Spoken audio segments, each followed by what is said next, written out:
Hi, everybody. Hi, everybody. Welcome to Lunchtime with Anna. So we aired a little bit later today because I am in the transition of some personal things, but I have a very special guest.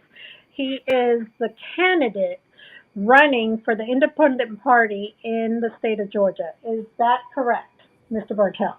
Absolutely. I am the independent candidate for governor here in the state of Georgia in the 2022 election cycle. So I'd like to thank you for taking the time to come up on my platform this evening, right? Thank you so much for taking the time to come. Guys, I have one announcement that I have to make, and that's the only announcement. I was in Tails. We filmed this about 2 years ago when the pandemic first started. Either way, Tails will be airing next week, and it'll be Renee.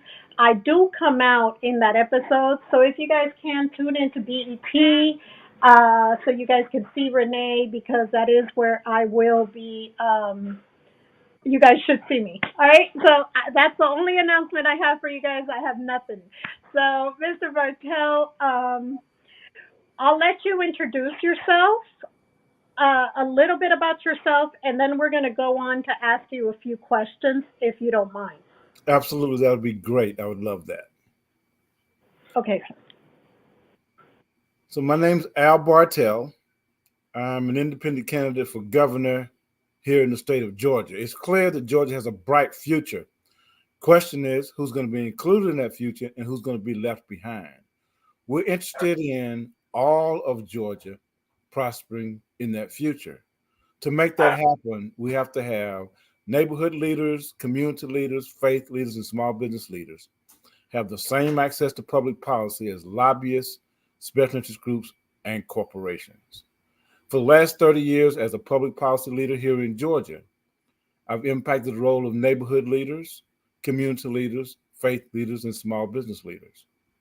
We're clear that people are hurting with respect to finding affordable housing, food to eat, medical care, and the least of these, our children and our loved one, our elders, are hurt the most.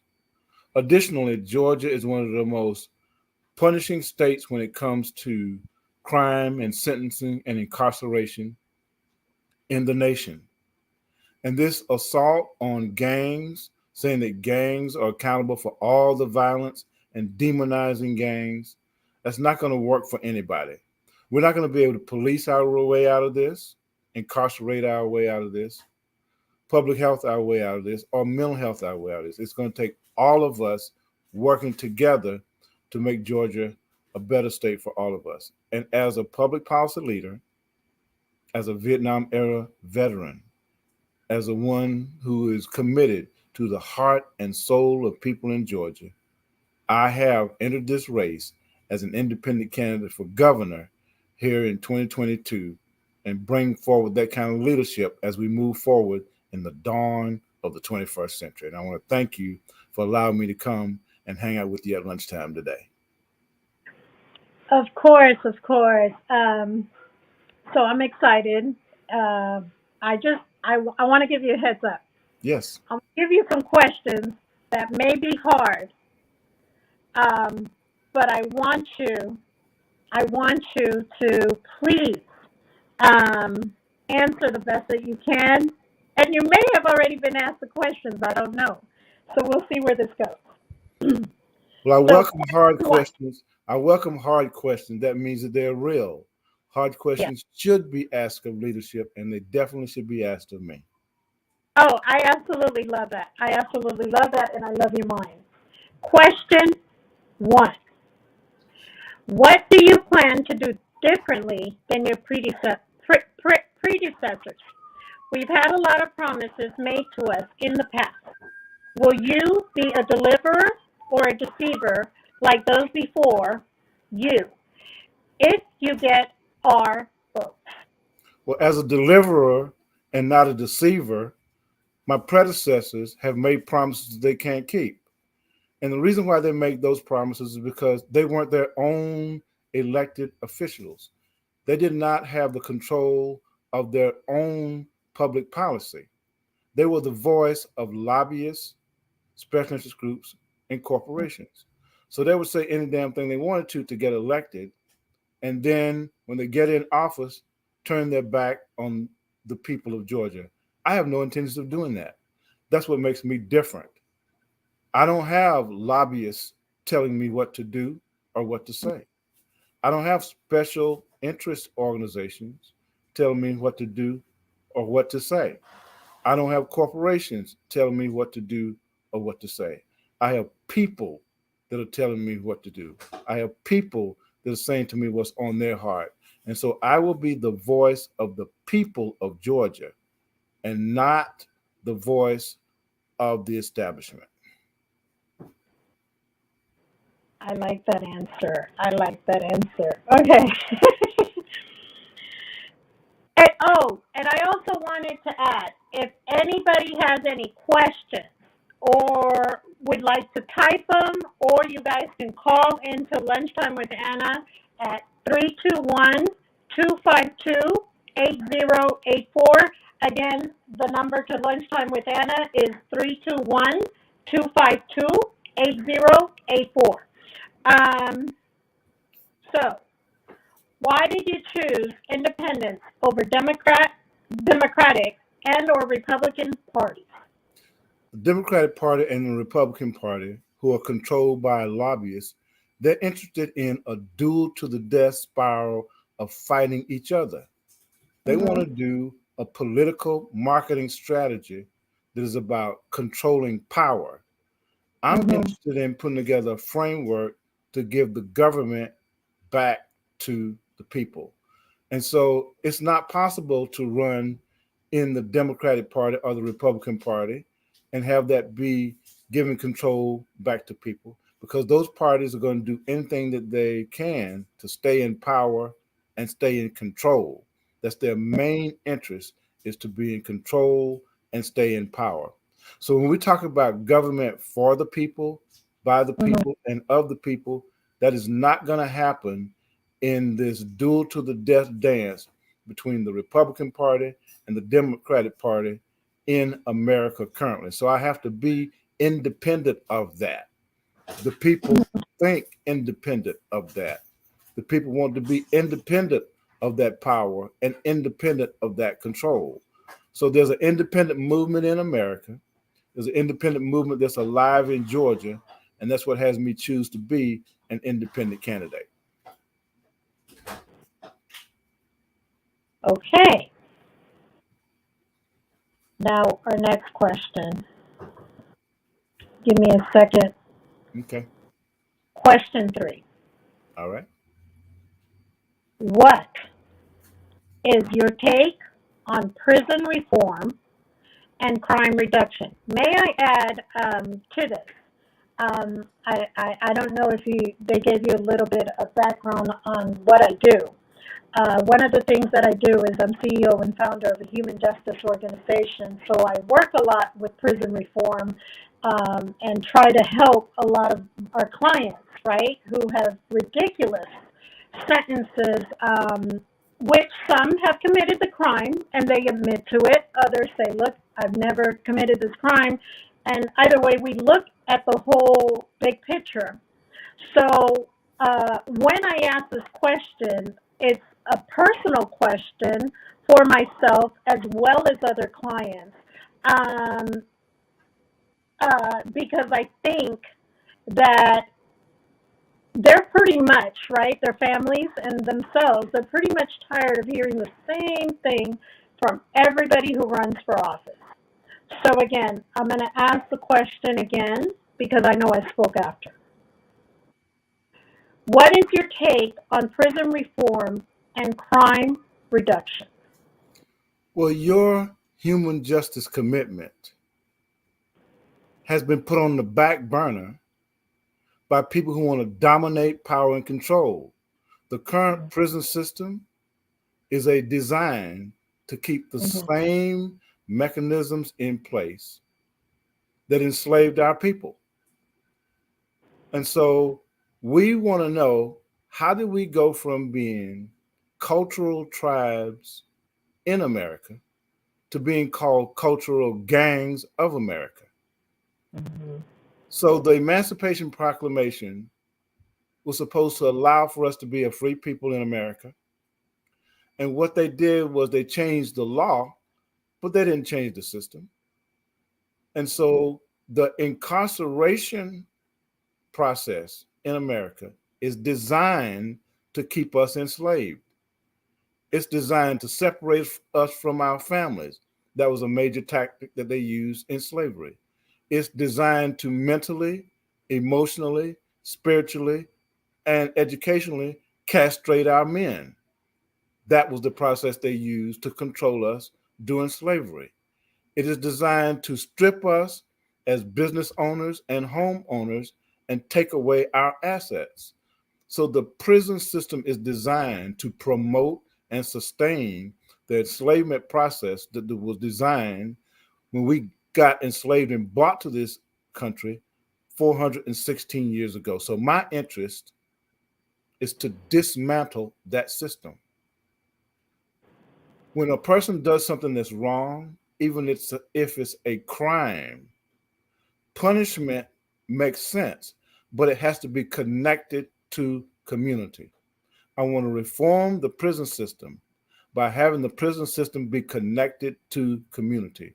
Right now, prison systems are used as an investment on Wall Street. You have major people, including major black leaders that we know, that are investing money in the management of prison systems. So that is an enterprise, not a system that allows us to take care of our own people and our own families. We understand what to do to reform people who do crimes and go to prisons, but the prisons have us separated. They have incarcerated people separated from us in the community. I don't need an act of Congress to dismantle those policies. I don't need a piece of legislation from the Georgia General Assembly to dismantle those processes. All I need is to be the executive of the state of Georgia, and that comes with me being governor.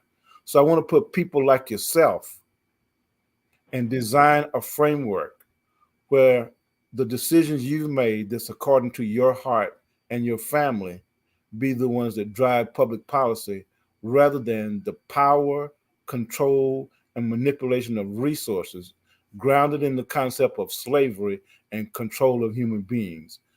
It is time for a change. The people are interested, you are interested, and what's missing is leadership. And that's the kind of leadership I'm interested in providing as the next governor of the state of Georgia.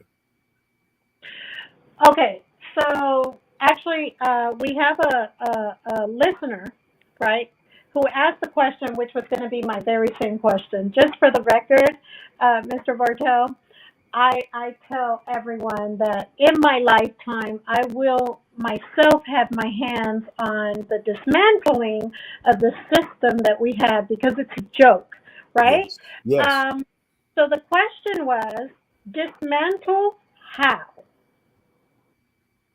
How is your we want to dismantle the control of sentencing.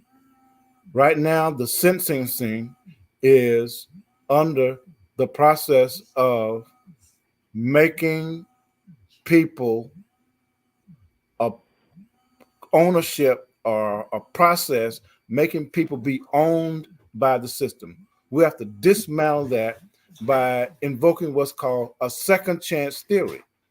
Everybody needs a second chance. Prisons aren't interested in second chances, they're interested in punishment.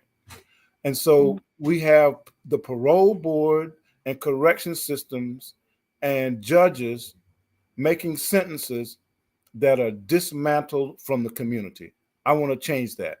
How I change that is as governor, make sure that we have people that are connected to communities and the communities get a chance to provide input about what sentencing happened to any given crime. When we bring community into the decision making process of sentencing, then we have a different system than the one that's controlled by a political marketing strategy. So, how I want to dismantle it is by putting together a statewide framework Mm-hmm. of support families, organizations, and opportunities for small business development that can provide jobs. Make sure those jobs are available as a part of the sentencing rather than locking someone behind steel doors and taking away their opportunity to be reconnected to families and communities. So let me ask you a question. That's one of the things that our organization does. My organization. What we do is we help clients get a job once they're paroled or once they get released. We help them get a job. We follow their file for 5 years, so forth, so on. So what you're saying is that for things like that, uh, uh, you would work with us, right? The organizations, so forth, so on, and other small businesses to make sure now with are you what you're asked or what you're saying, would it be something like funding given to us to help or just working hand in hand? What do you mean by that? If we were to work hand in hand with your organizations, Mm-hmm. you have corporations who have foundations. Georgia Power's got a foundation, Coca Cola's got a foundation. Mm-hmm. We would have those foundations make money available to you and your Okay. organization. We would have your organization be a part of the sentencing process. We would have your organization be a part of the reform process. We would have your organization set up roundtable discussions, development sessions, summits, and conferences to say how funding can be spent, how job retention can be managed, job selection can be managed, because right now all that is managed by government programs that are Mm-hmm. success, sustainable only inside of a political marketing strategy that does nothing for committed organizations like yourself. So, as governor, I can put in place a statewide organization that is made up of neighborhood, community, faith, and small business leaders like yourself. Have that second chance to include funding, and together we can expunge records. You know, we can have social change and we can give the rights back to people that are incarcerated. That's currently not happening through government agencies. We have to have people like yourself at the table to plan, develop, evaluate, and analyze strategies and be in partnership with a sitting governor. And like I said, I don't need an act of Congress to make that happen. I can make that happen because I'm the executive of a state. Absolutely, absolutely. Now, I'm going to read to you another question that was on here. I told you, or I told Mr. Stone, that there would be questions because I normally do know that they do ask them while I'm on air. Okay. Um, and how will you repair, excuse me, and how will you repair returning citizens that have done extended sentences holistically? Well, that's the second chance initiative. So repair cannot happen inside of a cell. Repair cannot happen inside of closed doors of stone and cement. Repair has to happen in relationship to community. So we have 159 counties in Georgia. We have 18 public health districts and 12 planning districts. I want to include people like yourself with the stakeholders that you have Mm-hmm. and be able to get those stakeholders involved with second chance mental, emotional, spiritual, and physical initiatives for people that have been sentences. And I want that to be included in the sentencing process. And so that can only happen by getting organizations like yourself involved with the sentencing process. Right now, all a governor wants to do is mete out punishment. I'm not interested in punishment being the only solution. I'm interested in what you call repairing, to Hmm. repair an individual's life and give them a second chance is a principle that should be made available by the governor of Georgia, and I'm interested in doing that. Um, and before I ask the next question, um, that they have written on there, that is a big thing on my table, right? Mental health, Right, because it seems more like we're having clients come out with more PTSD and other mental, and not only PTSD and anxiety, right? right, But also coming out drug addicts out of prison right, because of what they deal with. First of all, how are we getting all of this in? So right, it's just those things that forget all the how we're whatever. It's just the point of this is where they're at. right, What are we going to do, right, to together help them get that help while they're in there? Because I've seen, as a human justice leader, some of the living conditions. Showers, that's one stall that works. Uh, it's literally disgusting. And I understand, okay, they've committed a crime, the ones who have, but not to where it's deplorable. Not to where you have mice, rats, roaches, and whatever else in the area.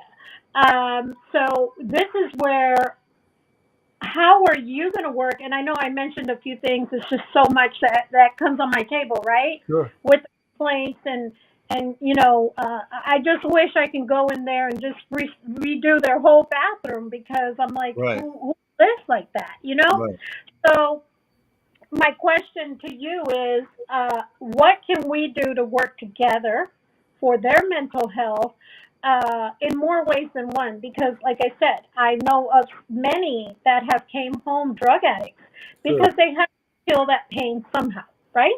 Right. So, what next?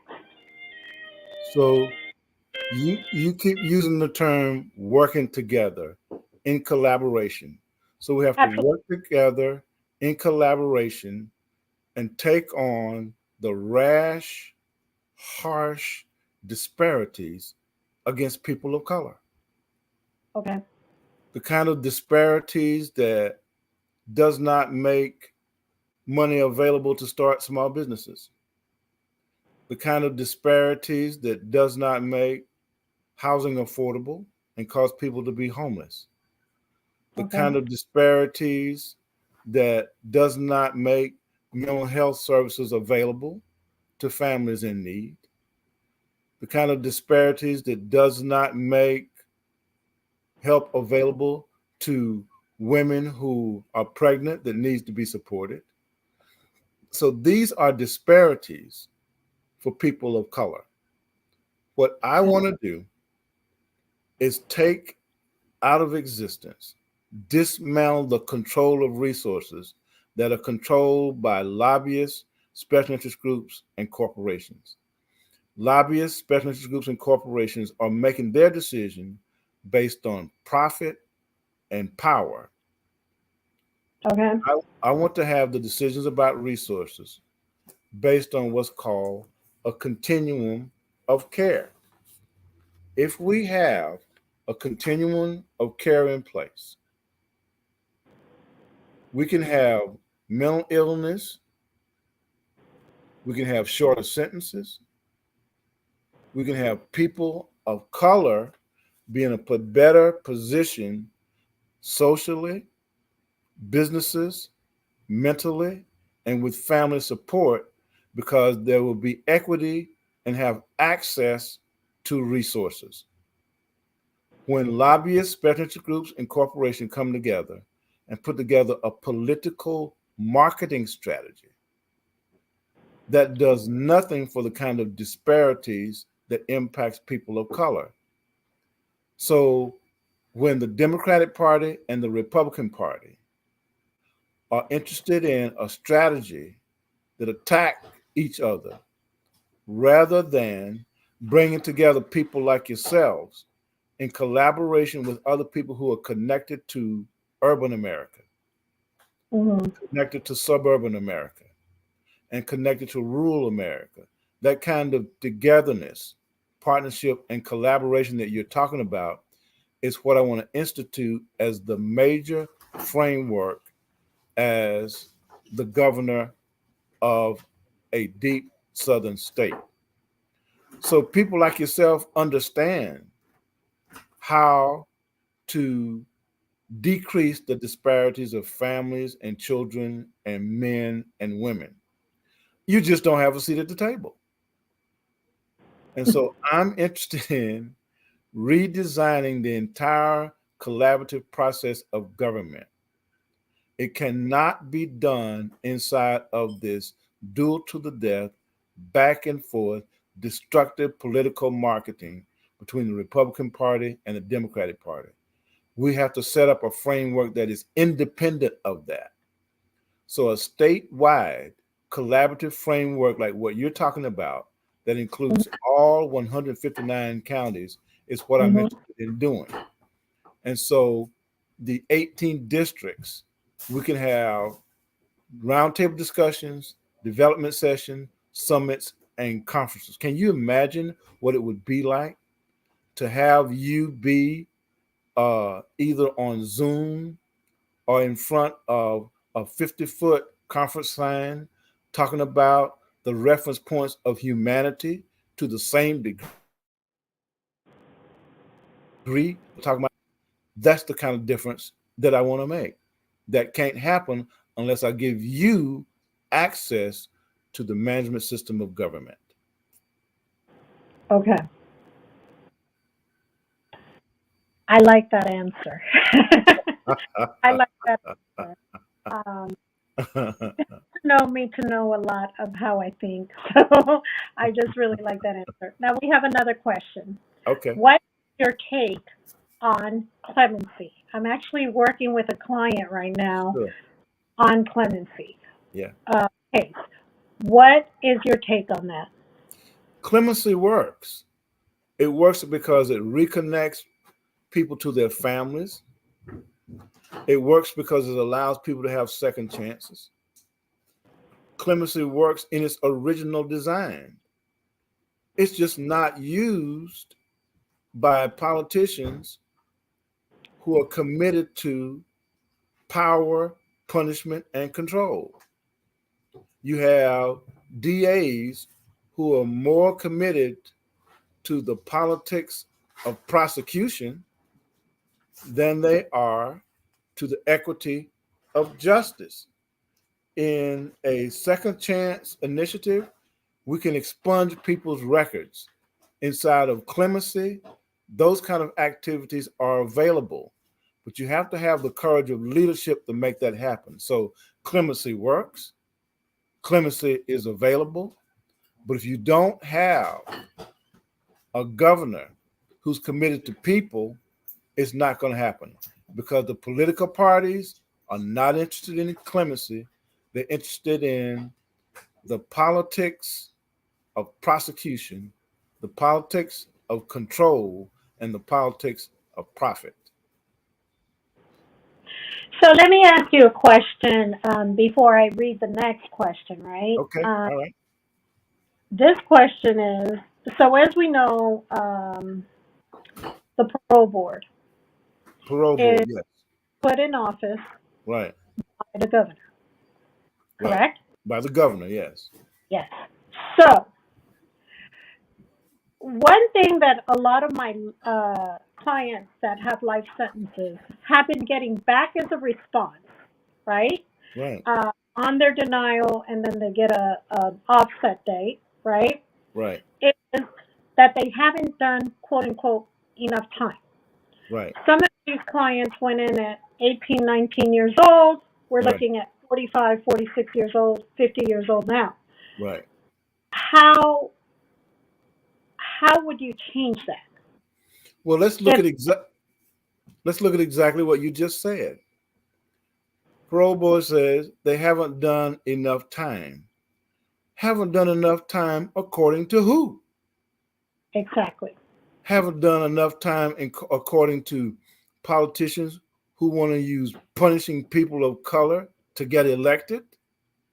Hmm. Haven't done enough time according to politicians who want to use government to make a profit for people who have funded their campaigns. Haven't done enough time according to people who want to use power and dismantle community leadership. Yeah, they haven't done enough time according to those people. But according to families who understand the impact of somebody being incarcerated, they've done enough time. According to urban communities who knows the disruption of family can have on a community, they've done enough time. According to suburban communities who know the value of giving people a second chance and giving them jobs and a new future, they've done enough time. Hmm. According to rural people who understand that the framework of family and community makes a legacy available, they've done enough time. But the political marketing strategy of people that are elected based on lobbyists, special interest groups, and corporations, they're always going to find an excuse to not give a second chance. And the best one they can come up with is they haven't been given enough time, haven't done enough time. My question is, done enough time according to who? So that's not going to change unless we get some new leadership inside of the office of the governor. That new leadership has to be committed to second chance theory being real. It cannot be a political slogan. It can't be something that just sounds good. It has to Hmm. be with committed people like yourself who know how to make community work, who know how to make second chance work. You understand real well when somebody's looking you in your face and lying to you. You know how to get a person confronted with their own humanity and the cost of being a destructive person. So it would be useful to have you at the table when the decision making process of parole is being made. A second chance strategy would allow me to do that as governor. I think they're liking you like I am liking you right now. It must be because of my haircut, right? Okay, so here goes your next question, and then I'm going to go on to the questions that I have written for you. The Okay. next question is, and I'm going to put it on there so you can read it as well. As Okay. an independent candidate and an independent thinker, not having a party to influence your decisions, what is what is the state that you see Georgia in as far as racial disparity is concerned? Racial disparity is perpetuated by people who are interested in profit. The Democratic Party and the Republican Party of Georgia have made it clear that they're interested in profit. In Georgia, the most difficult state to get an independent on the ballot is the state of Georgia. That's because the Republicans and Democrats in the legislature will not decrease the mantle to have independent thinkers be a part of the decision making process of Georgia. And so I'm clear that there has to be a new, different kind of leadership. It has to be community driven leadership. We have to have communities driving the decision making process of Georgia. So we want to have neighborhood leaders and community leaders have the same access to public policy as lobbyists. We want to have faith leaders have the same access to public policy as special interest groups. And we want to have small businesses have the same access to public policy as corporations. So the communities of urban, suburban, and rural Georgia are ready for an independent thinking and an independent strategy. And what's missing is leadership. So we want to take that good old boy system and good old girl system and throw it out the door. We're no longer interested in being dominated as citizens of Georgia. We're interested in being respected. And that's the kind of respect I want to bring to bear as the next governor of Georgia. Next question. So it's going to be a little bit, it might make you think. I don't know, you may have been asked this already. Because I Well, know go ahead. Make a bald guy think. There you go.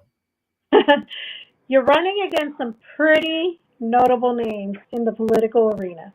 Yes. How do you plan to get the voters' confidence in an independent candidate? The voters are not confident in the current structure of Republicans and Democrats attacking each other. The voters are not confident that equity of funding and resources are being made available to urban communities. The Mhm. voters are not confident in second chance initiative being made available to people who are incarcerated. The voters are not confident in the distribution of police brutality.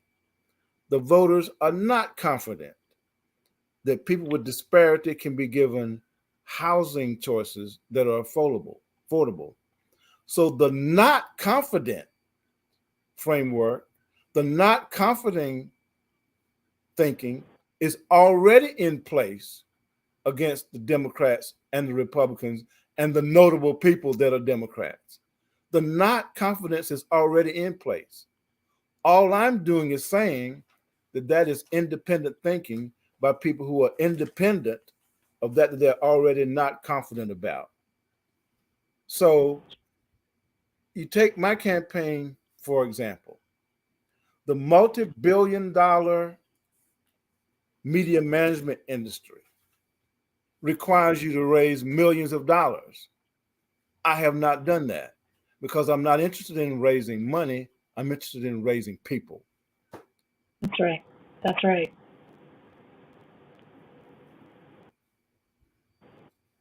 I'm sorry, did I interrupt you? If you weren't No, done, you I was made my just point. agreeing with you. When you said that's right, that's my amen corner. So that gives me notice that I delivered the communication and it's time for the next question. Okay, so, and I'm sorry if it takes me a second. It's okay. Take your time. I have to get back to that screen. Okay, Okay. so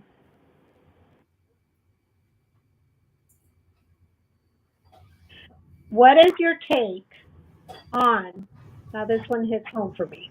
Okay. What is your take on the education system here in Georgia?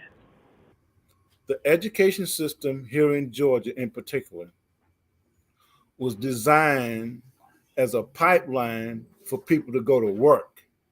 It was never designed as a framework for improving the quality of life. And so corporations have designed an education system for people to learn just enough to put them to work in agriculture, in factories, in other kinds of work. But the education system is not designed to improve the quality of life. So we've had legislators in Washington, D.C. and in Georgia who are influenced by lobbyists, special interest groups, and corporations that are interested in being a pipeline for work and what we call slave labor because they don't want to pay minimum wage. So our education system is designed to sustain that.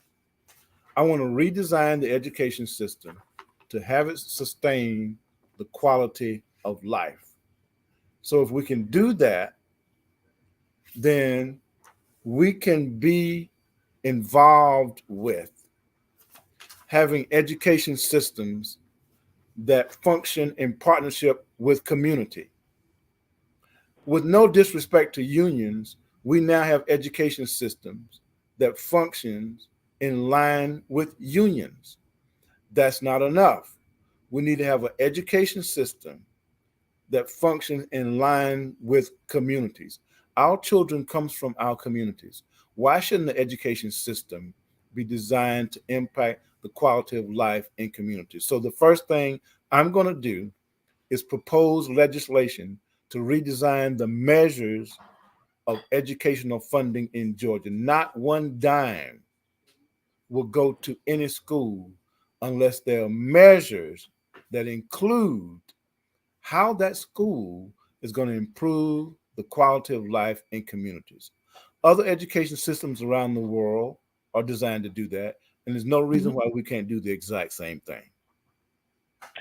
And so I was going to ask you another question in reference to that a little bit further down, but now since we're here, Sure, right? sure, So autism hit my house 17 years ago. absolutely. Um, I live in the fifth largest district, which is Clayton County, Georgia, That's right. uh, uh, in the state school Yes, district, yes, right? As we know, it's a pretty big one. As we also know, a lot of the funding has left this county. It goes to other places, right? right, Um, within the district or whatever. Now, this is my question to you. sure, What will be done to increase the quality of education for our disabled children, right? Because I know you mentioned everybody, but sure. especially for our disabled children, because a lot of times, and I also advocate for the disabled. I actually sit there in IEPs and 504 plans and all of that, and Right, I just there I do this out of love for people, right? Because it hit home, and I didn't have that help when I needed it, right? right, Um, they were charging an arm and a leg, to be honest with you. right, But right.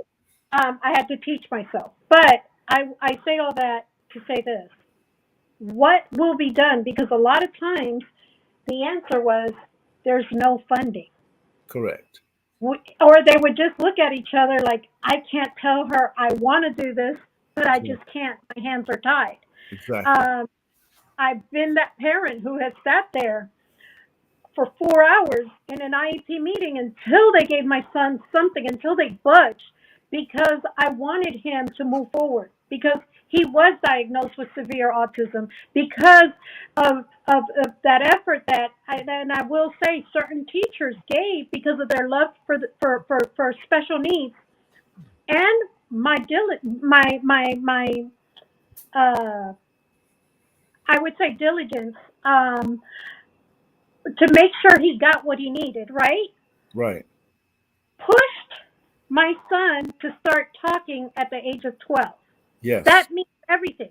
Because if we can have that everywhere, no one will ever understand what that love is when you hear that boy, your boy, talk. How Yes. much it changed my life. How much it Yes. changed his life for the better. So my question to you is, what can be done? Because a lot of that funding has been taken away. Yes. Parents' hands are tied. Yes. So children being labeled because they have autism or certain other characteristics as human beings, disabled according to who? Who I says love. they're disabled? People who are interested in having schools only be made to train people to go to work. That is an industry control based phenomenon, and they impose it on education systems. So I want to dismantle that. I want to Mhm. make education systems available that measure quality of life in communities. Your son is not disabled according to the community. Your son is not disabled according to uh, faith based church, and he's not disabled according to you. So, education systems, I want that to be a measure of quality of life rather than whether somebody can be put to work in an industry. So I don't need an act of Congress to do that. All I need to do is have a statewide framework, county to county, with people like yourself who understand the difference between Absolutely. quality of life and education that's controlled by industry. That's not going to happen between the Republican and Democratic Party, who are controlled by industry based lobbyists, special interest groups, and corporations. It's only going to happen if we have people who are independent of that, like yourself. One thing I do love about your answer is the according to who. Because see, what happens with these special needs children all through their school, elementary through high school, they're kind of put back in the back of the building. If you always look to see where the special needs children are, they're in the back of the building where nobody can see them, nobody can be around them, so forth, so on. So it's kind of like prison. And I tell people and I explain it like that. And that's what made my love my son is the reason for me advocating for so many because it took me there, and I think right now to a lot of parents, the fact that you said it's all one, it connects everything better than any of us can even imagine. I think we lost them real quick, but better than any of us could even imagine. It connects it. So we will wait a few seconds for him to come back. Um, while on air. If anybody else has any questions, hi to Wanda. If anybody else has any questions or whatever, please type them while we're waiting on Mr. Bartell to come back.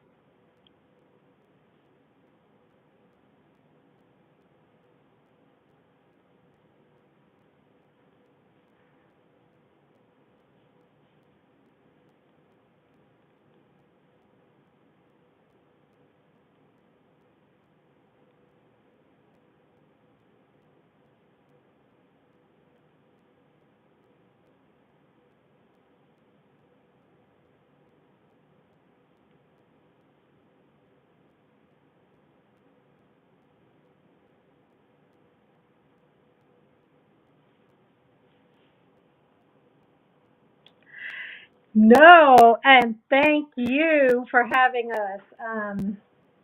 I have our client so excited. It's almost like thanks to your platform, you guys gave them hope again. And I just really appreciate what you've done.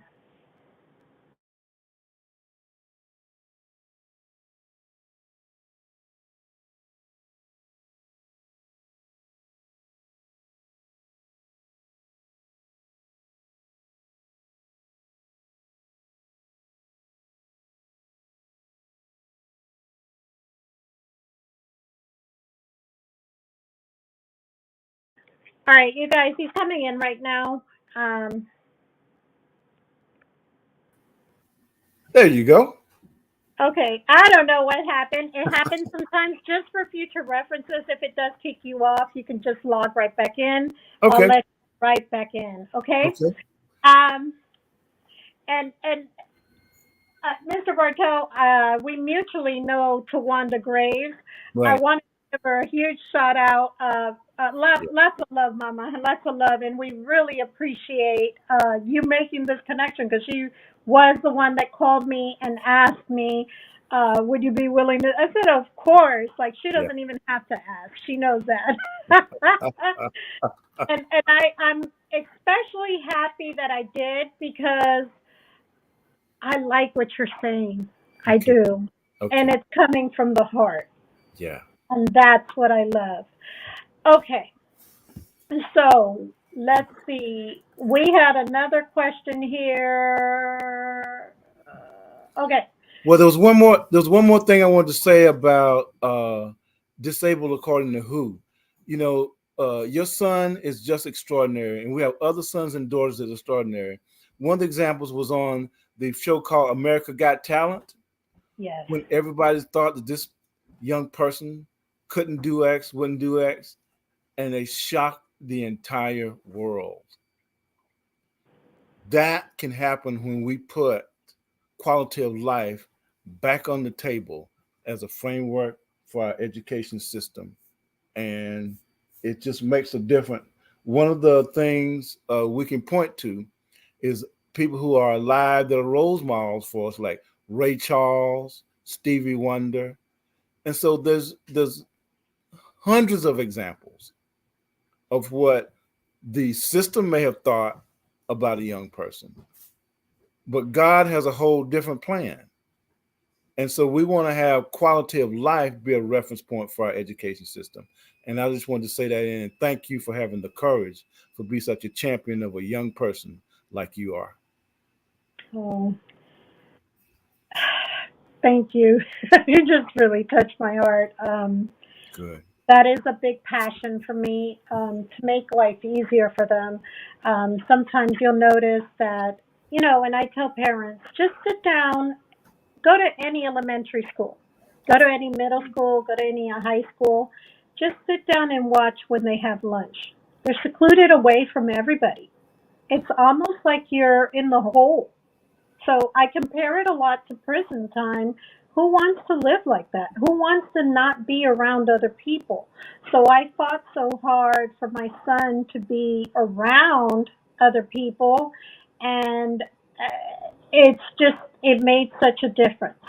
So your goal and your take on it, a lot of special needs parents, let me just say to like 99.9% of us, Well, like, you and other special needs parents deserve to have a governor who's willing to fight just as hard for the hearts of your young folks as you are. oh, that means everything. That means everything. Um, do you agree with fellow independent Bernie Sanders on community colleges being free? I agree with Bernie Sanders saying community colleges need to be free. I don't agree with how he wants to pay for it. Mhm. How he wants to pay for it is by that cost being picked up by the taxpayers. I'm interested in paying for it by that cost being picked up by foundations. So when Bernie came out and said community colleges need to be free, I jumped for joy because it's just absolutely extraordinary. But we can't go back and tax people who are, barely scraping enough money to pay rent, and then put another tax on them to do that. So I'm interested in these corporations being able to deliver on their commitment to social responsibility, and I want to have them pay for it. So we should all give a shout out to Bernie Sanders and thank him profoundly for putting in a public policy conversation that community colleges need to be free. And so I'll say I'm Puerto Riqueña. I'm Puerto Rican, and a lot of us love Mr. Sanders. We we are Bernie Sanders fans. So a lot of his, and like I tell people, you might not.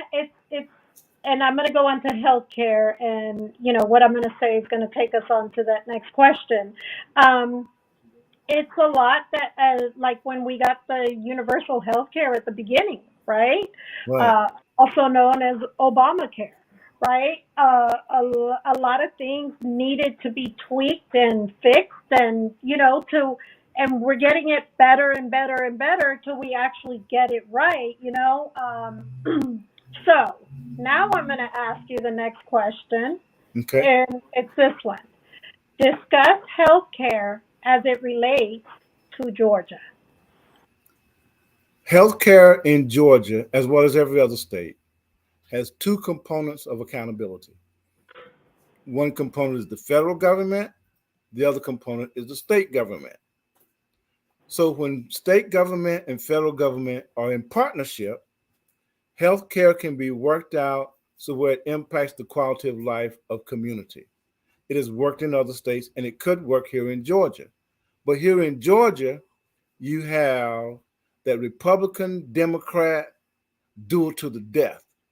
So this governor is uninterested in meeting the mandates put on by the federal government for Georgia to benefit from certain healthcare resources because he's doggedly determined to sustain the Republican Democrat argument. When a Republican is in the White House and a Democrat was governor of Georgia, the same thing happened. Because of politics, the structure was hampered and impaired.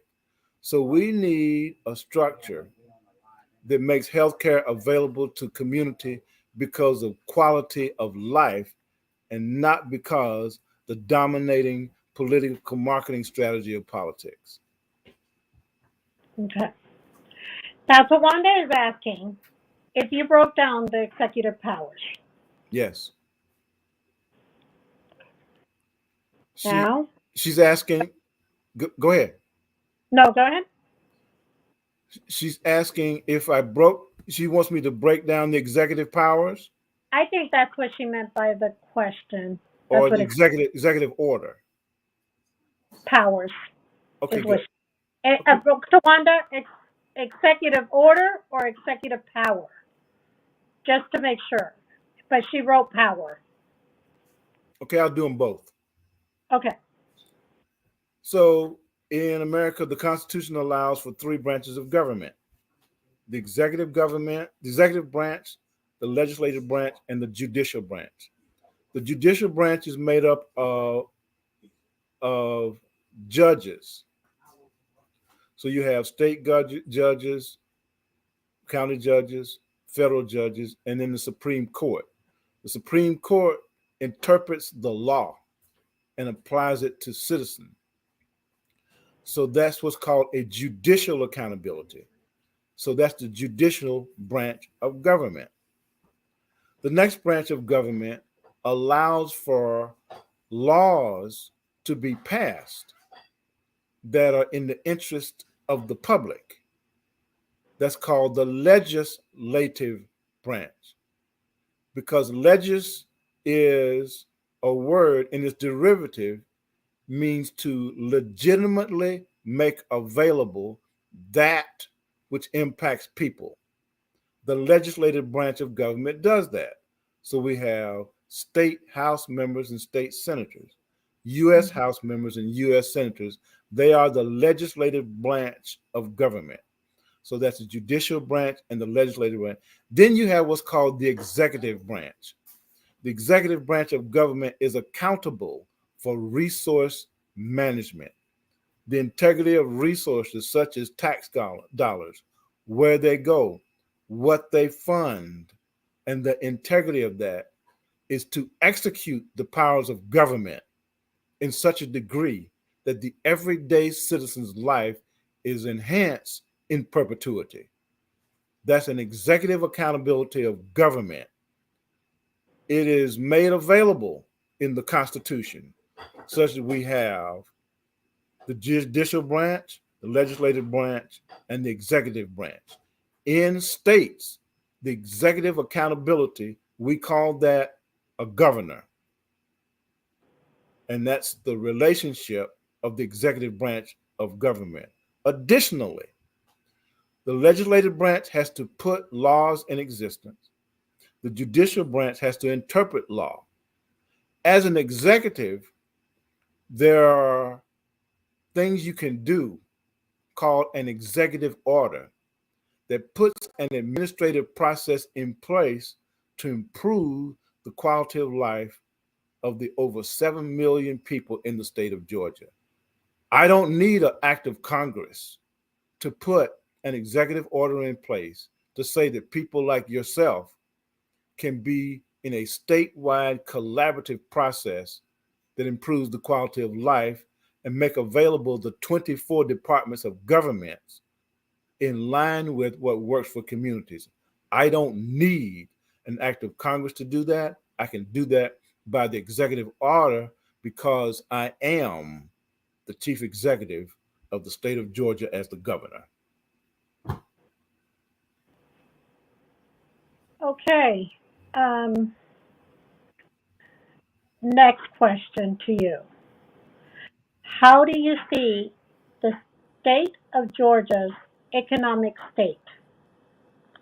Currently, the state of Georgia's economic state is evaluated against the economy of the southeast region of the nation. The economy of the southeast region of the nation is evaluated against the 12 other federal district economies of the United States. And the United States economy is evaluated against the 7 continents around the world. Georgia is positioned as an economy that impacts all three: the local, state, and global community. Currently, Georgia's economy is in a state of what's called in the black rather than in the red, which means the taxes that we extract from citizens and corporations balance what is currently budgeted for the state budget. I'm interested in the economy of Georgia being involved with increasing the quality of life in communities. So, for the surplus that currently exists in the federal budget, I'm interested in that surplus being made available back to quality of life measures in community. The current governor is interested in that surplus being made available to increase profit margins of businesses. Currently, the state of Georgia is in an above average reliable state because of our position in the Southeast region, in America, and around the world. It would be useful if we took that advantage and increased the quality of life and dismantled the disparities of urban, suburban, and rural communities. Okay. What distinguishes you in such a way that you can better serve as governor than the formidable and talented candidate like Stacey Abrams? Are you a fan of Stacey? I'm guessing. Oh, no, I know he's a fan of Stacey, as a lot of us people of color are, for the obvious reasons. So, what is your response to that? Stacey Abrams championed community leaders. Stacey Abrams championed faith leaders. She was a champion of small businesses. Mm-hmm. As minority leader of the Georgia state government, she introduced neighborhood, community, faith, and small business leaders on the mastery of the use of data to impact public policy. And she was extraordinary at doing that. But once she got to be communicated as the person who would give the response to the State of Union address that Donald Trump did, his first State of Union address, the Stacey Abrams that we knew and loved was no longer available because she became a critical stakeholder of the Democratic Party. Once she became a critical stakeholder of the Democratic Party, she abdicated her own independent relationship to the decision making process. One of the most powerful independent thinkers in Georgia was the Stacey Abrams that we knew as the minority leader. But now that she's the face of the Democratic Party, you know, in the two-party system, one party takes us for granted and the other one just takes us. So she Mm-hmm. is no longer in control of her own decision-making process.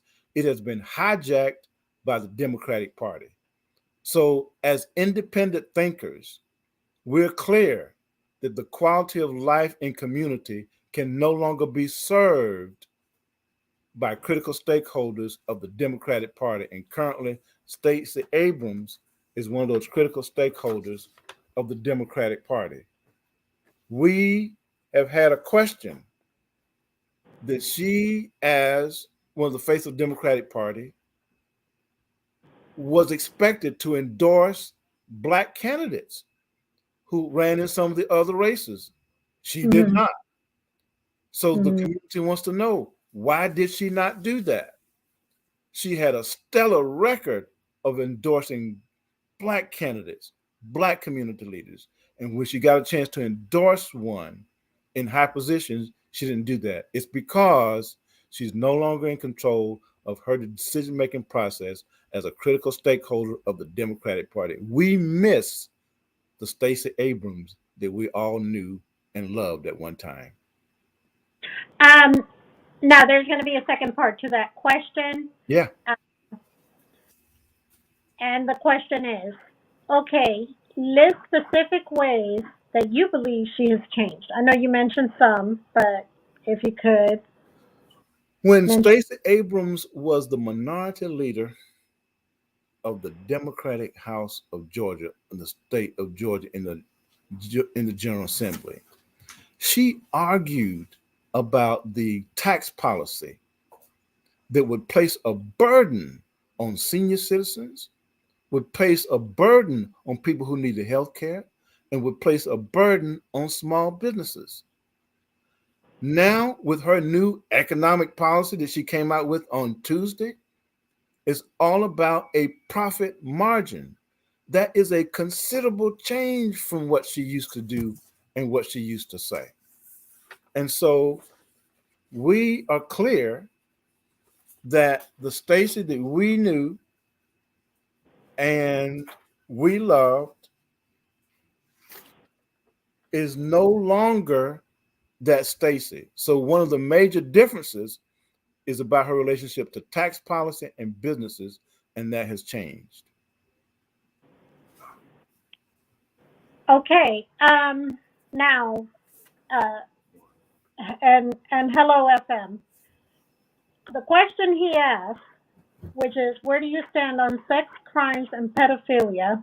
I also want to ask the question that I have because it goes along those lines, which is, if elected, how will you attack the human trafficking crisis in Georgia? Because that's what it is.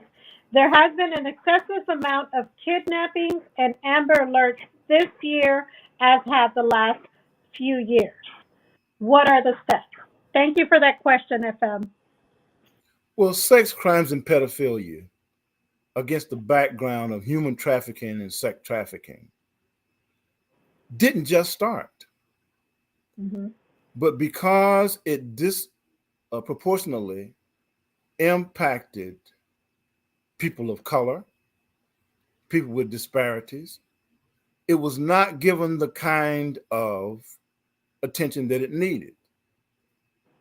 Just like crime and violence now in metropolitan Atlanta, we have been calling for paying attention to that for years. But since it was a rash of violence in Buckhead, now all the attention wants to be given to it. So, what I'm interested in doing is making it clear that the whole human traffic industry has to be addressed from the level of community and neighborhood. We're not going to be able to incarcerate our way out of this. We're not going to be able to police our way out of this. We're not going to be able to lock up people. We don't have enough law enforcement to do that. We don't have enough jails and prisons to do that. So we have to get communities involved with decreasing the impact of children, sex traffic, and pedophilia, as well as the background of human trafficking.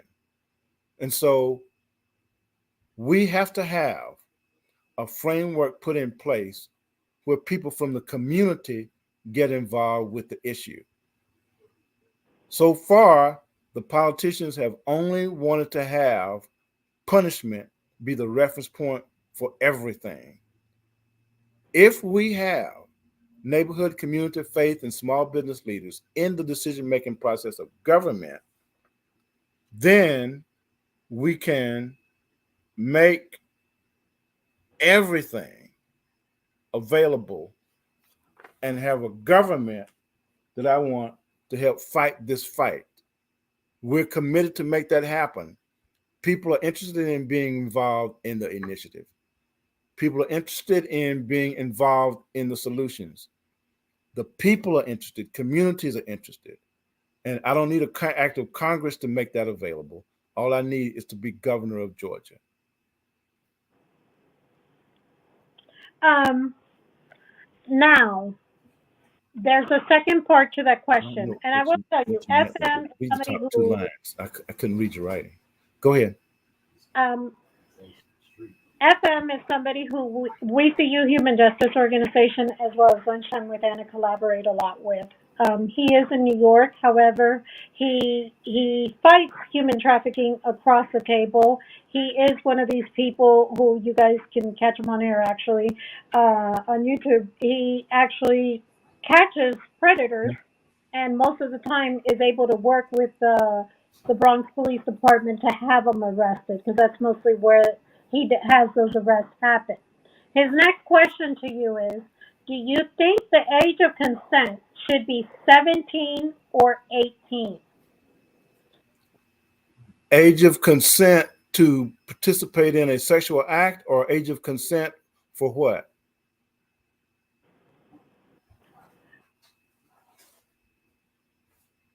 Uh, I guess to okay having any type of sexual intercourse. Okay, I got you. One of the organizations I work with is called Street Groomers. And Street Groomers is on the street looking at what happens to families, looking at cultural conditions, examining what's going to work for people who are 14, 15, 18, 22, 82. So this answer is not going to come from government. It's going to come from organizations like that. So Street Groomers has a track record of understanding people's relationship to doing things that do not work for neighborhoods and communities. Whether it's 17 years old or 15 years old or 18-year-old is not the issue when it comes to the quality of life.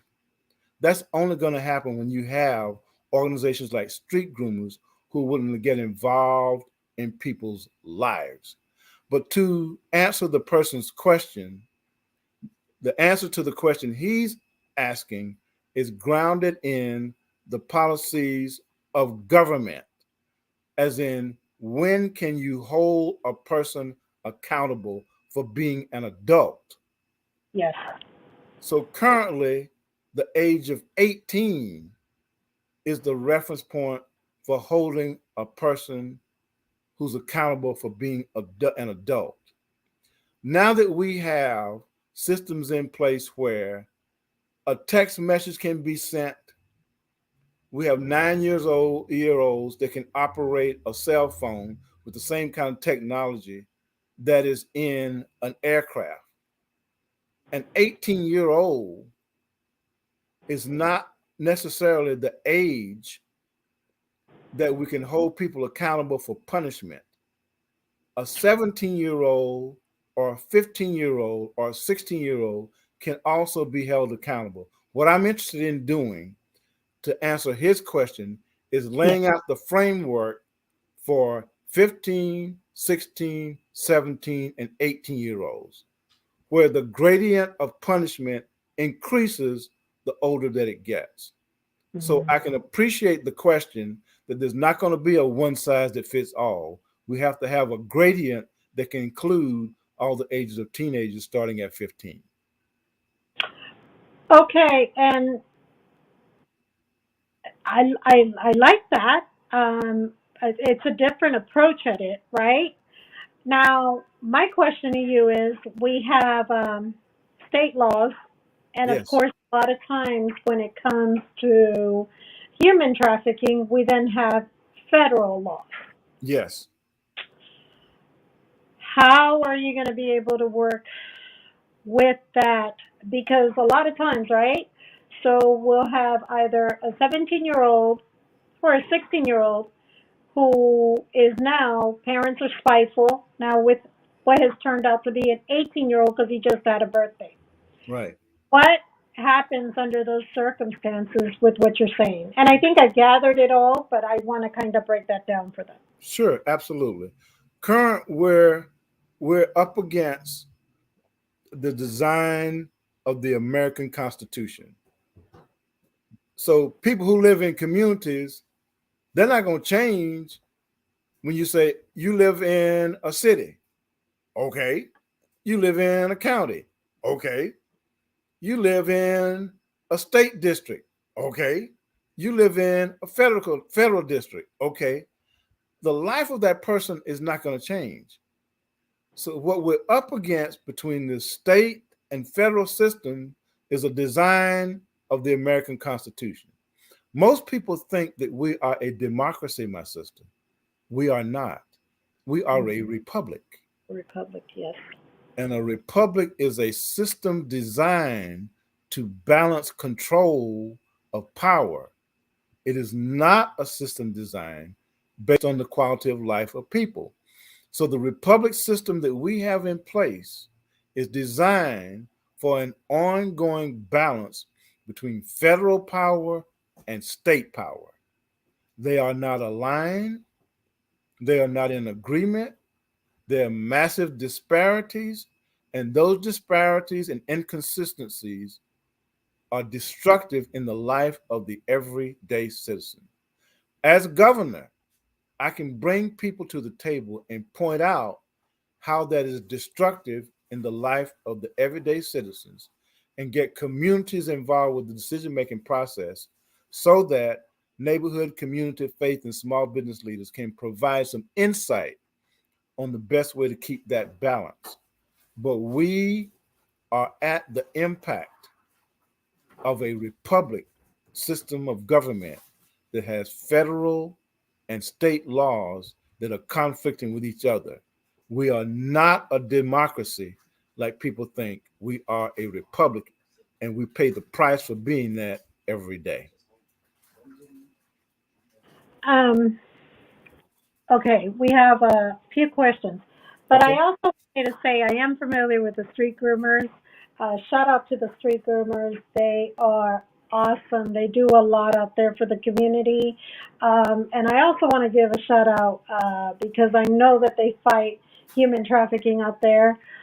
Shem as well as Kimani, who are people that when our children were coming up missing, it seemed like we were having 5 and 10 children missing a day in Fulton County, Clayton County, so forth, so on.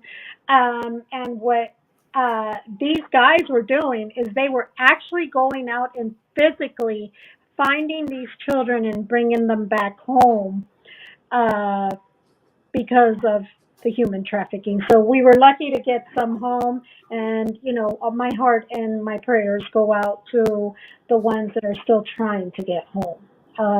That is another one of my big fights, human trafficking, and that's why I asked about it. And you're right, it is a crazy global problem. I want to ask you one question before I go on to the next question.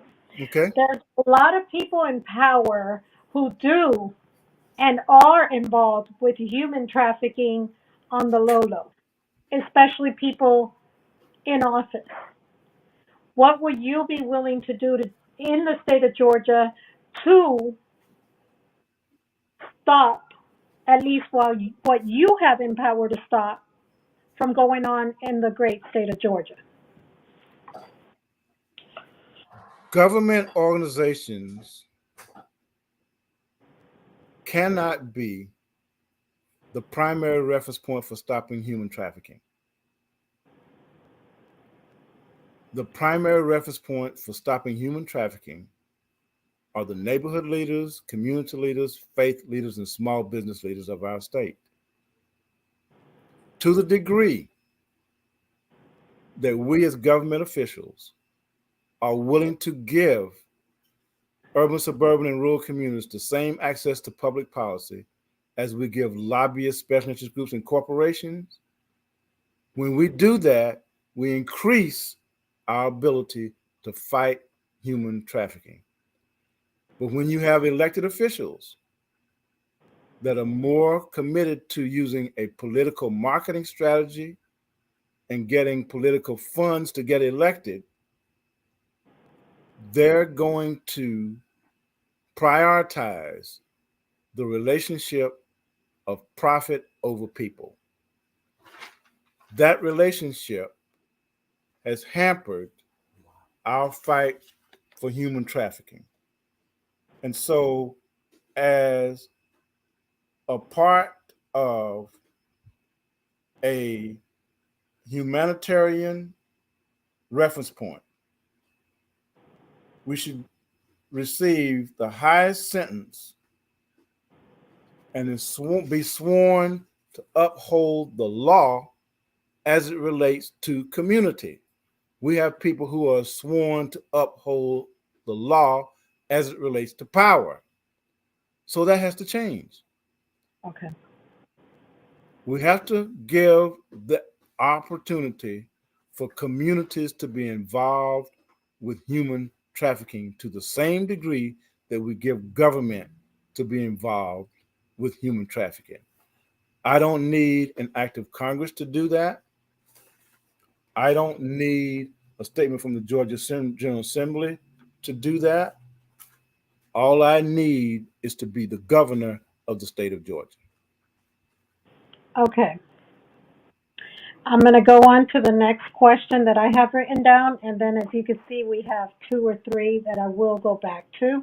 And thank Okay? you guys for actually being involved and asking the questions, the hard questions that we have, many of us. Okay, next. What is your take on the, okay, no, we already asked that. Okay. What would you like the voters to know about yourself? So I'm going to wait on that question just Okay. because Okay. just because we have some other questions. I Okay. want to first start with this question, and hang on before I go on to their questions because this one was actually,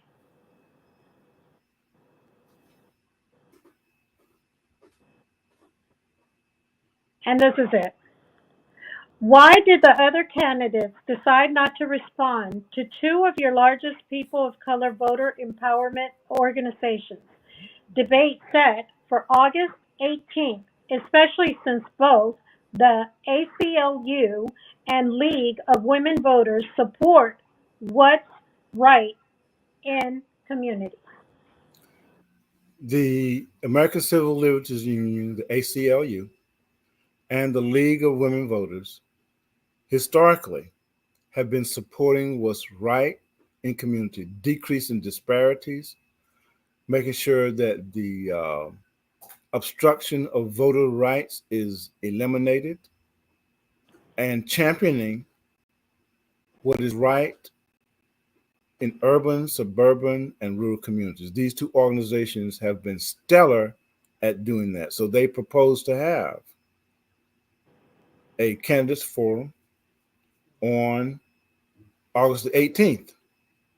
And they sent a communication out to all four candidates. They sent a communication out to uh, candidate Governor Brian Kemp, Governor candidate Stacey Abrams, Governor candidate Shane Hazel, and me as an independent candidate. Shane Hazel, a libertarian, Stacey Abrams, a Democrat, and Brian Kemp was a Republican candidate.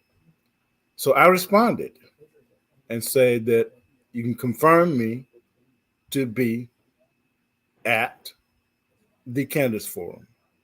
None of the other candidates even responded. And it goes to what I'm saying about a candidate not being their own person, not being in control of their decision making process, not being the person who gets to say what they do because they are a member of a party. And so the Democratic Party chose that it was not in the best interest for them to participate in that candidates forum. They have other constituencies around the state of Georgia that they believe they can do the job for them and turn out the vote. The same thing with the Republican nominee and the Libertarian nominee. As an independent candidate, I'm interested in having urban, suburban, and rural communities have that commitment and be involved in that process. So it wasn't personal, for example, that Stacey Abrams did not attend. That location of having it at the Atlanta University Center, at the Woodruff Library, over in the Black community, should have been a clarion call to her. I'm sure in her heart she wanted to attend, but she couldn't because she's the face of the Democratic Party. I'm not the face of any party. I'm the opportunity for independent thinking in Georgia to be at the forefront of the legacy that we leave.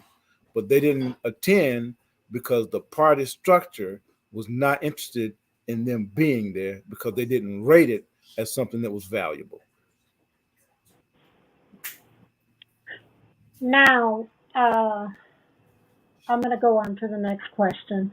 Okay. How do you feel about, and we all have our opinions, the current Biden administration?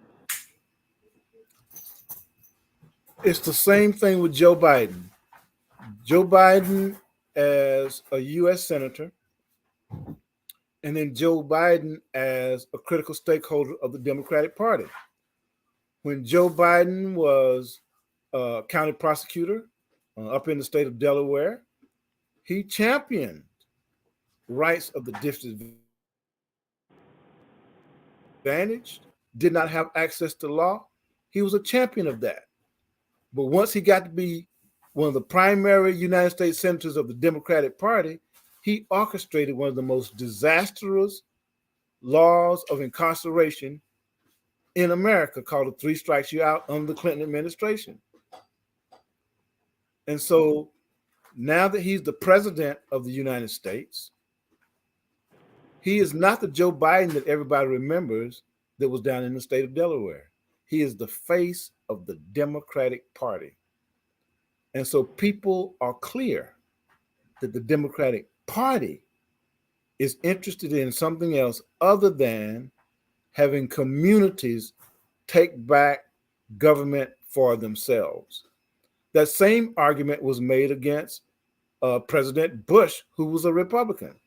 In Texas, he championed small businesses, but once he got to be the face of the Republican Party, all of that changed. And so the Biden administration, as good of a heart as Joe Biden and Kamala Harris have, they have been hijacked by the Democratic Party. So as soon as they got elected, they said a lot of great things on the campaign trail, but as soon as they got elected and got put in that back room, and those lobbyists, special interest groups, and corporations told them how it was going to be, their popularity has plummeted and their effectiveness has plummeted. And that's because the Democratic Party is interested in power and control rather than communities being involved in the future of this government. And so they are now in a situation where they used to could control information. But with the advent of social media, governments can't control information like they used to. And they're paying the price of being disconnected from community. Okay, FMF. Do you feel if a person is in power, should they get double the punishment just because they're supposed to uphold the law? That was he was asking about the human trafficking. Well, you take the case of the judge who was convicted on human trafficking. So this is a person who's supposed to uphold the law. Mm-hmm. And so the question becomes judges, law enforcement officials, or anybody else. if and when they get arrested and convicted. They took an oath to uphold the law from a particular opinion or view. One could be justified to say that they should get double the punishment because they took an oath to uphold the law. Mm-hmm. Now, that same kind of thinking is used to punish black men in prison for sentencing. As black men, we do a crime, other populations do the same crime, we get a stiffer sentences because of what's called profiling. It's Mm-hmm. already profiled that we are more dangerous. And so that same kind of profiling thinking says it's already profiling that because somebody is an elected official, particularly a law enforcement officer or a judge, that they're not going to be human. They are going to be human. And no, we can't double punish somebody for the same kind of human sins that the rest of us have. Okay. Next question. What are you doing now to help Georgia? And whether you make governor or not, what do you plan to do for Georgia? I had no intentions of running for governor.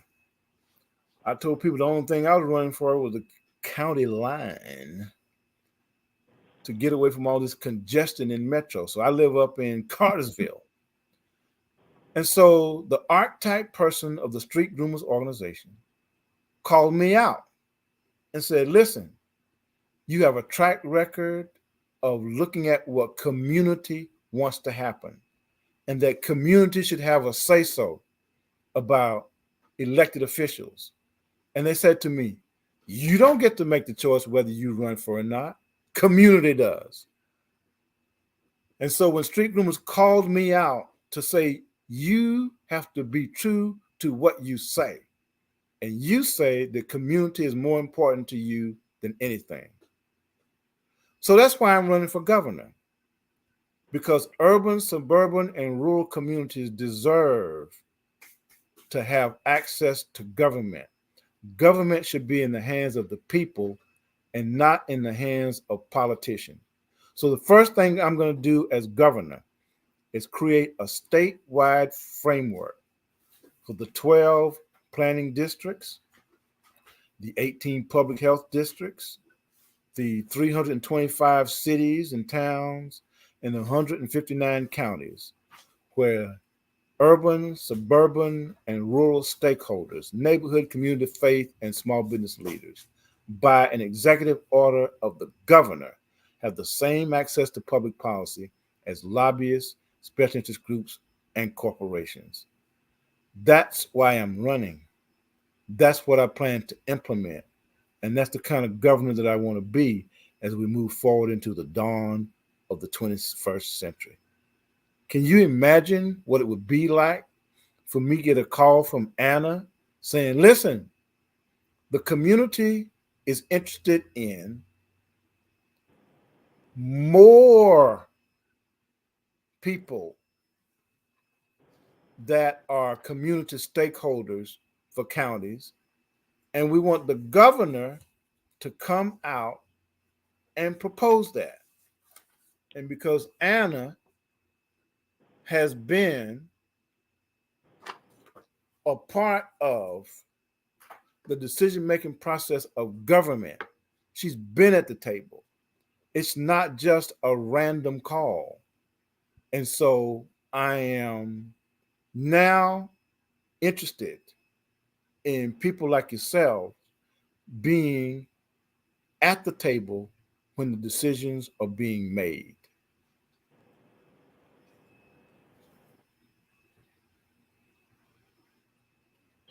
Um, so I'm Can going to hear go on to the next. 501. Sure, go right ahead.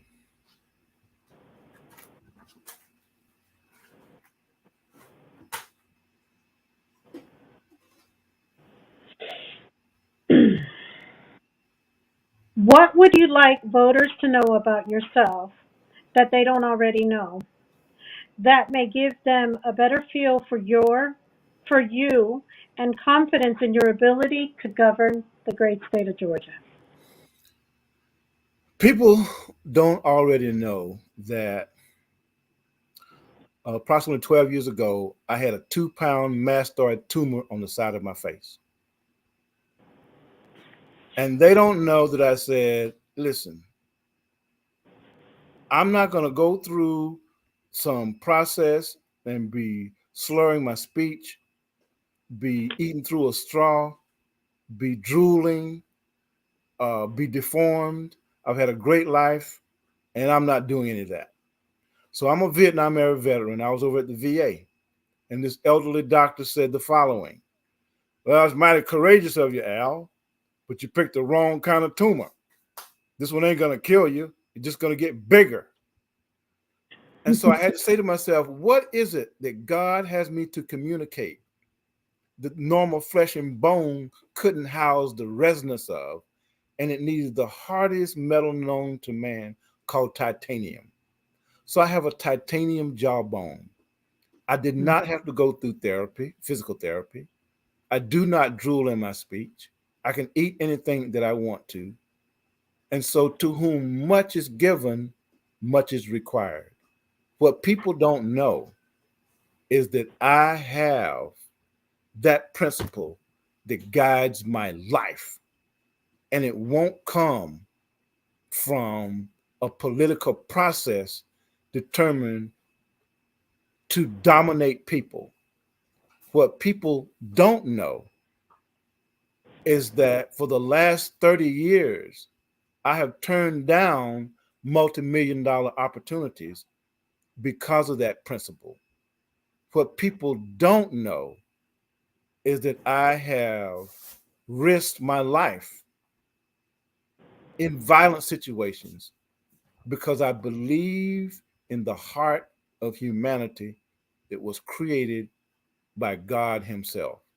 What people don't know is that I've been a neighborhood leader, a community leader, a faith leader, and a small business leader. What people don't know is that I've sat at the seat of government.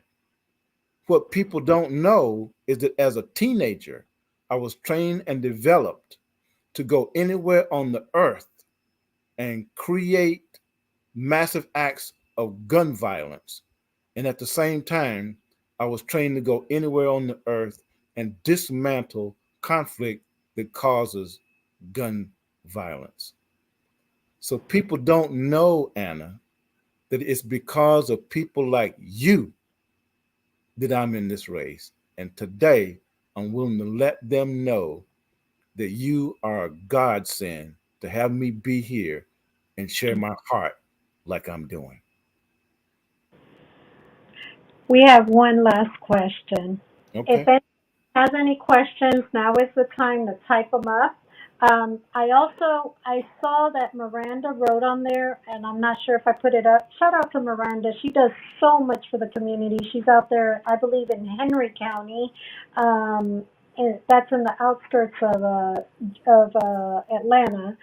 Um, she wrote on here, I'm in Georgia and I'm willing to work with you in the community to help decrease and stop human trafficking.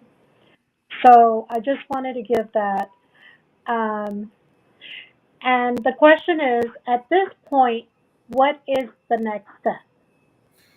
The next step is we're in the month of August. We have August, September, and October before the election. And so this is the time for people to get real clear that nobody's going to come save us but us. That's right. And our political system represents something else. It represents that money and profit is going to save us. It represents that power is going to save us.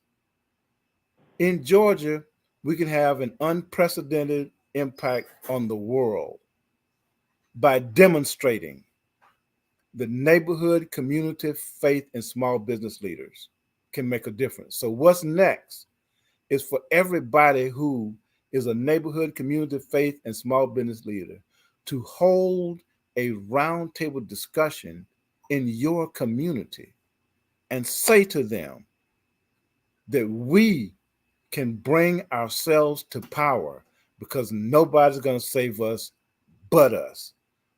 So I urge you to have the next step be to host a roundtable discussion and have Georgia communicate its place in history in breaking the cycle of oppression, power, and control in the dawn of the 21st century. My name is Al Bartell, and I approve of that message. And I think the ones that are watching also approve. Uh, Mr. Bartell, Anna, oh, look at that. You've got my support and vote.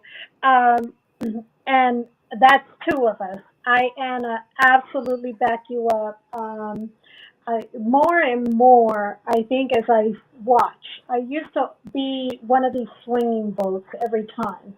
But my mind is getting to change so much because it's for the people. Yeah. I'm all about the people. From the one that can be the less defend the least one to defend themselves to the one that's got the most money to be able to defend themselves. I am about the people. So for me, the more and more knowledge I'm getting, and the more I deal with people, is the more that I realize I'm neither party. I have my own mind. I'm very independent and I'm about the people. So I'm not swaying anybody to vote anyway, but I will tell you guys this: vote. Be sure to vote. If they need to follow you, if Tawanda Graves says, I told you they weren't coming on the 18th. Absolutely. Um, I also wanted to ask you if they wanted to reach out to you, if there's anything, any type of communication they want with your camp. How can the listening audience reach out to you or know more about you or know how to support you more uh, for these elections and anything else in the future? Once you Google the name Al Bartell, dozens of lines will come up where you can click on to find out what I've been doing, what I'm going to be doing. The Bartell for Governor campaign website will come up, and read the dozens of articles that have been written about me, my relationship to community. Click on them. We would love to hear your opinion about them. And the organization that has called me out, called Street Groomers, you can be in communication with them and they can share with you the principles that they stand for and why they have called me out to be the next governor of Georgia. Oh, okay. I got one last question we're going to have to squeeze in. And Okay. I have to do it because I think this makes will make sense to you once I ask. Okay, good. Immigration is a big problem, Yes, especially in the state of Georgia. absolutely. What can you do? A lot of them are afraid. I just got the question. A Yes. lot of them are afraid. What can you do being in office to help them with this big issue? Now, this issue can go into where the immigration goes into a negative way where they're breaking the law, so forth, so on. Sure, sure. You also have the ones that are very hard workers, and Right, I must say, as a right. Latina, we are citizens as Puerto Ricans, but Yes, they are very hard workers. A lot of them that are from other countries. yes, What can be done? And I speak especially right because I know this came from somebody Hispanic. I speak specifically right because there's all cultures, right? But I specifically speak for Mexicans. sure. Why? Because of what's taken place, we'll just say since 2016, that's been, it was horrendous to watch. Yes, Actually, disgusting to watch what was being done to those children yes. and to the adults. And so in America, America is known for practicing slavery. America is known to be having a massive hypocrisy about it, to say one thing in writing and practice something else. Absolutely. And so it's the same thing with immigration now.